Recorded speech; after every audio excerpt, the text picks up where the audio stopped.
نالے گل کی انشاءاللہ پاکستان نے مشہور اور معروف خان مولانا سید ولید شاہ صاحب دعوت برکات اور عالیہ ساڑھے قرآسوں الحمدللہ و تشریف لے آئے. اچانک ساڑھے ایک معروف دوست اور بڑی محبت عقیدت فتح جنگ نے ایک مشہور خطیب الحمدللہ آپ کو نے بھی آمد ہوئی ہے. تو میں الحمدللہ یہ فیصلہ کیا کیسی دار روزانہ بیان کرنے اور سارے سننے ملے دے ہو تو یہ سارے بڑے مہمان الحمدللہ فتح جنگ تھوڑی تشریف لائے ماشاءاللہ مولانا صاحب احتباد جو آئے تو مجھے صاحب اور الحمدللہ دعوت دیسان کے آج دے جمعے جو انشاءاللہ انہیں اپنا خطاب کر سن اور اس کے بعد انشاءاللہ اللہ کی کرام اللہ باپ چاہتا انشاءاللہ شاہ صاحب پیش کر سن. مفتی عمر صاحب کی گزارش ہے کہ انشاءاللہ اپنا خطاب شروع کرو اس کے بعد انشاءاللہ شاہ صاحب کرام پیش کر سن.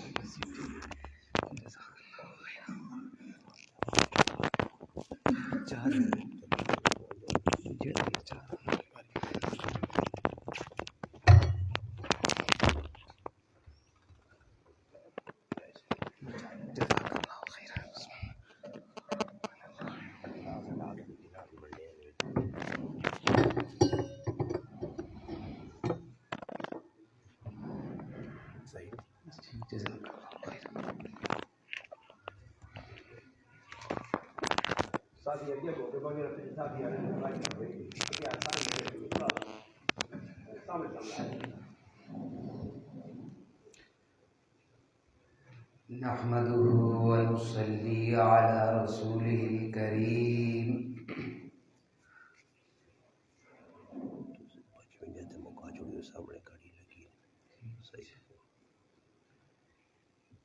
أما بعد فأعوذ بالله من الشيطان الرجيم. بسم الله الرحمن الرحيم.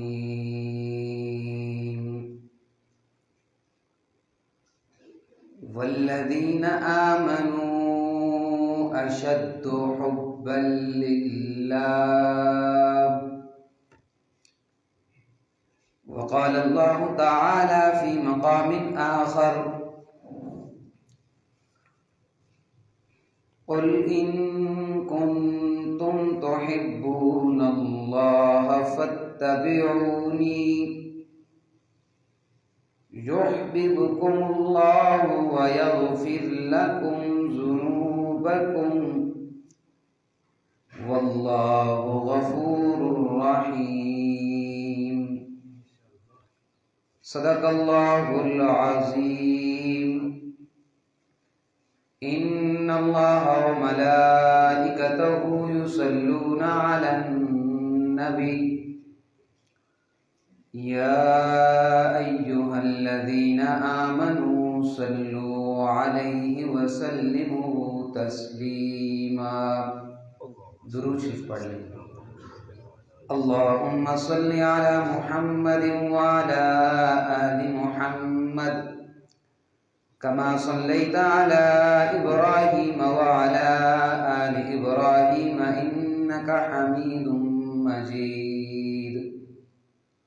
اللهم بارك على محمد وعلى آل محمد كما باركت على إبراهيم وعلى آل إبراهيم إنك حميد مجيد. واجب الاحترام علماء کرام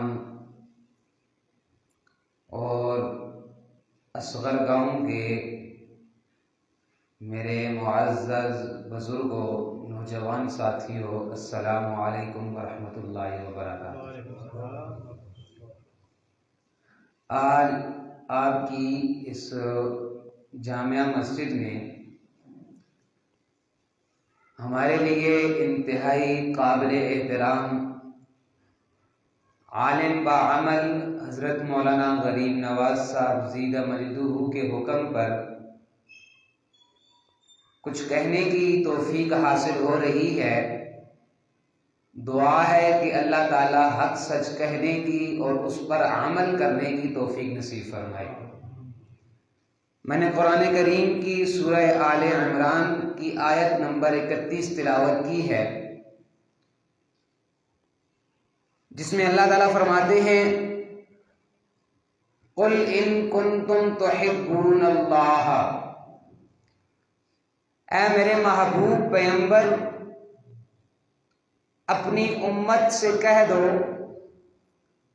اپنی امتیوں کو یہ بات بتا دو کہ اگر تمہیں محبت کا دعویٰ ہے اپنے اللہ سے، ان کنتم تحبون اللہ،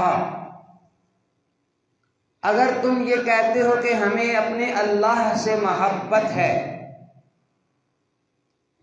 تو اس کا نظر آنا، اللہ کی محبت کا محسوس ہونا، اس کا ایک آسان سا فارمولہ یہ ہے فَاتَّبِعُونِی، مجھ نبی محمد مصطفیٰ صلی اللہ علیہ وسلم کے نقش قدم پہ چل پڑو تو یحببکم اللہ، تمہارا دعویٰ بھی پورا ہو جائے گا اور اللہ بھی تم سے محبت کرنے لگ جائے گا۔ دوسرے پارے کے اندر اللہ تعالیٰ فرماتے ہیں کہ جو ایمان والے لوگ ہوتے ہیں،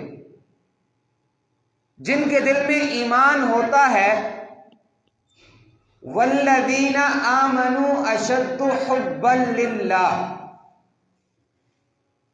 ایمان والوں کہ دل میں سب سے بڑھ کر کسی کی محبت ہوتی ہے تو وہ اپنے اللہ کی ہوتی ہے۔ اولاد کی محبت بعد میں، پیسے کے ساتھ محبت بعد میں، دنیا داروں کے ساتھ محبت بعد میں، قبیلے کنبے معاشرے کے ساتھ محبت بعد میں ہے۔ سب سے بڑھ کر ایک مسلمان کو، مومن کو جو محبت ہوتی ہے وہ اپنے اللہ سے ہوتی ہے۔ لیکن اس کا معیار کیا ہے، کسوٹی کیا ہے، ترازو کیا ہے محبت اللہ کی محبت کا؟ تو قرآن نے آسان سا 2 لفظوں میں نقطہ بیان کر دیا، فَاتَّبِعُونِی، اللہ کے رسول کے نقش قدم پہ چل پڑو تمہارا دعویٰ پورا ہو جائے۔ یا اللہ جی، پھر اس نقش قدم پر چلنے کا ہمیں فائدہ کیا ہوگا، نتیجہ اور رزلٹ کیا نکلے گا؟ تو قرآن کہتا ہے یحببکم اللہ، پہلے تم اللہ سے محبت کے دعوے دار تھے، اب خود اللہ عرشوں سے تمہارے ساتھ محبت کرنے لگ جائے۔ دوسرا فائدہ کیا ہوگا، وَيَغْفِرْ لَكُمْ ذُنُوبَكُمْ، انسان ہونے کے ناطے تم نے اپنی زندگی میں جو گناہ کیے ہیں، اللہ کے رسول کے نقش قدم پر چلنے سے فائدہ یہ ہوگا، اللہ تمہارے نامہ اعمال سے تمہارے گناہوں کو مٹا کے رکھ دیں گے۔ اور حدیث شریف میں آتا ہے، نبی کریم صلی اللہ علیہ وسلم نے فرمایا کہ جب اللہ تعالیٰ کسی بندے کو اپنا محبوب بنا لیتے ہیں نا، جب اللہ کے ہاں کسی بندے کی قدر و قیمت بڑھ جاتی ہے، کوئی اللہ کا محبوب بن جاتا ہے، تو اللہ تعالیٰ جبریل امین کو کہتے ہیں، اے جبریل امین، میری زمین پر فلاں بندہ جو ہے وہ میرے محبوب کے نقش قدم پر چل کر میرا محبوب بنا ہے، تو نوریوں کا سردار ہو کر میرے اس بندے سے محبت کرنے لگ جا۔ جبریل امین بھی اس سے محبت کرنے لگ جاتے ہیں، نورانیوں کا سردار۔ پھر حکم ہوتا ہے جبریل امین آسمان کے سارے فرشتوں میں اعلان کر دے کہ اللہ تعالیٰ فلاں بندے سے محبت کرتے ہیں، تم بھی اس سے محبت کرنے لگ جاؤ۔ آسمان کے سارے فرشتے پھر اس کی محبت میں ڈوب جاتے ہیں۔ پھر حدیث میں آتا ہے اس کی محبت آسمانوں سے زمین پر اترتی ہے۔ پھر اللہ کے بندے جو زمین پر چلنے والے ہوتے ہیں، اللہ اپنے نیک بندوں کے دل میں بھی نبی کریم صلی اللہ علیہ وسلم کے نقش قدم پر چلنے والے انسان کی محبت ڈال دیتے ہیں۔ اور ہم دنیا میں لوگوں سے محبت کرتے ہیں، ہمارا ایک اصول ہوتا ہے، ضابطہ ہوتا ہے، ہر کوئی چاہتا ہے کہ میں اچھے بندے سے دوستی کروں، محبت کروں۔ کوئی کہتا ہے میری محبت دنیا دار سے ہو کہ میں بھی عیاشی کروں، کوئی کہتا ہے میری محبت عالم سے ہو کہ میری آخرت سنور جائے، کوئی کہتا ہے میری محبت فلاں بزرگ سے ہو کہ مجھے اعمال کرنے میں آسانی ہو۔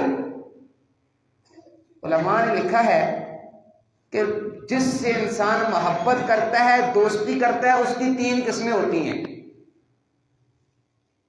اور اس طرح جس سے نفرت کرتا ہے، جس کے بارے میں انسان کے دل میں نفرت ہوتی ہے، وہ بھی 3 طرح کے ہوتے ہیں۔ دوست 3 طرح کے ہوتے ہیں۔ ایک انسان کا اپنا دوست، ایک ہوتا ہے دوست کا دوست، اور ایک ہوتا ہے دشمن کا دشمن۔ یہ بھی دوست کے زمرے میں آتا ہے۔ ایک ہے میرا اپنا دوست، میری محبت کا تقاضا یہ ہے کہ میں اس کے ساتھ ہمدردی کروں، اس کے ساتھ بھائی چارے والا معاملہ کروں، خیر خواہی کروں۔ دوسرا دوست وہ ہوتا ہے جو میرے دوست کا آگے سے دوست ہے، اس کے ساتھ بھی خیر خواہی کی جاتی ہے۔ اور بزا اوقات ایسا ہوتا ہے کہ ایک بندہ ہمارا دشمن ہے، کوئی اور اس کا دشمن نکل آئے تو ہم بھی اس کو اپنا دوست سمجھتے ہیں۔ اسی طرح اللہ کی محبت، اس کا معیار بھی یہی ہے کہ اللہ نے جس کو اپنا دوست کہا ہے، اللہ جس سے محبت کرتے ہیں، تو ہم انسانوں کو بھی چاہیے کہ اس سے کیا کریں جی؟ محبت کریں۔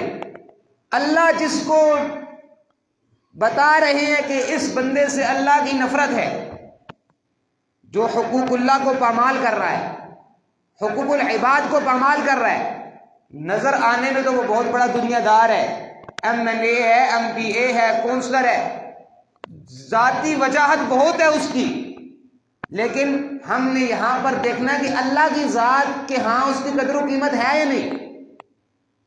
کیا اللہ کی ذات بھی اس سے محبت کرتی ہے؟ تو دیکھا جائے اس کی زندگی میں اللہ کی مرضی کی کوئی جھلک نظر نہیں آتی، رسول اللہ صلی اللہ علیہ وسلم کی اتباع کی کوئی جھلک نظر نہیں آتی۔ حضرت مفتی شفیع صاحب رحمہ اللہ نے یہ جو آیت میں نے پڑھی ہے، اس کی تفسیر میں ایک بات لکھی ہے کہ اللہ کے رسول سے محبت جو ہے، یا دنیا کے کسی بندے کے ساتھ بھی انسان کی محبت کرتا ہے، یہ مخفی چیز ہے، چھپی ہوئی چیز ہے، دل کے اندر ہے، لیکن یہ ظاہر ہوتی ہے نشانیوں سے، علامات سے۔ اگر میں مثال لیتا ہوں، میری محبت ہے استاد جی سے، تو میں کوشش کروں گا ان جیسے کپڑے پہنوں، میں کوشش کروں گا ان جیسی پگڑی پہنوں، کوشش کروں گا جیسے یہ چلتے ہیں ان جیسا چلوں، جیسے یہ کام کرتے ہیں ویسے کام کروں۔ اور ہمارا حال کیا ہے؟ ہم محبت کا دعویٰ کرتے ہیں رسول اللہ صلی اللہ علیہ وسلم سے۔ دنیا کے دوست، آج کل تو یہ رواج چل پڑا ہے نا، شادی ہو، عید کا موقع ہو، خوشی کا موقع ہو، تو 2 دوست ہوتے ہیں تو وہ کپڑے بھی ایک جیسے لیتے ہیں، جوتے بھی ایک جیسے لیتے ہیں۔ آج کل تو اور ترقی کا دور ہے، موٹر سائیکل بھی ایک جیسے رکھے ہوئے ہوتے ہیں تاکہ لوگوں کو پتہ چلے کہ ان کی آپس میں دوستی ہے۔ تو کائنات کے سردار نبی کریم صلی اللہ علیہ وسلم کہ انسان کی زندگی کے لیے جن کی اتباع، جن کے نقش قدم پر چلنا ہی کامیابی ہے، ہر کوئی مجھ سمیت دعویٰ کرتا ہے کہ ہمیں اللہ کے رسول سے محبت ہے۔ کیا ہم نے سوچا ہے کہ ہم اپنے دوست جیسا ہونے کی تو کوشش کرتے ہیں؟ اللہ کے رسول صلی اللہ علیہ وسلم کی زندگی ہمارے لیے نمونہ ہے، کیا ہم نے ان جیسا بننے کی بھی کوشش کی ہے؟ کیا ہم نے کبھی دیکھا ہے ہم کپڑے سلوا رہے ہیں، ہمارے کپڑوں کی سلائی رسول اللہ صلی اللہ علیہ وسلم کے طریقے کے مطابق ہے؟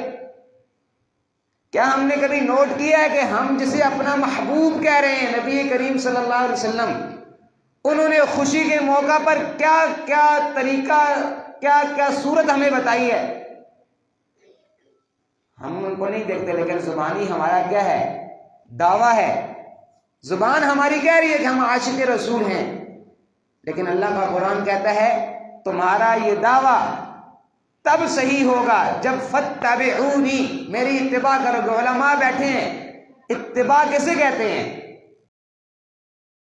تابع یتبع عربی میں اس کو کہتے ہیں کہ جہاں اونٹ چلتا ہے نا، آپ لوگ دیہاتوں میں رہنے والے ہو، آپ اس بات کو بخوبی سمجھو گے کہ اونٹ چل رہا ہوتا ہے تو اس کے پیچھے پیچھے اس کے بچے یا پیچھے آنے والے اونٹ چلتے ہیں، تو پتہ چلتا ہے ایک اونٹ گزر کر گیا ہے۔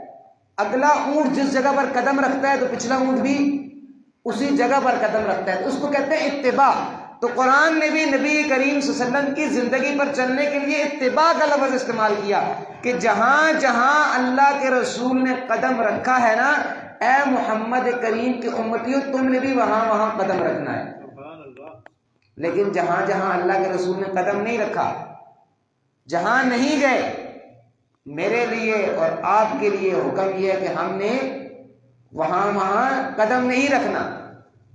سورہ اعراف میں اللہ تعالیٰ نے صحابہ کرام کی ایک صفت بیان کی ہے، الذین یتبعون الرسول النبی الامی الذی یجدونہ مکتوبا۔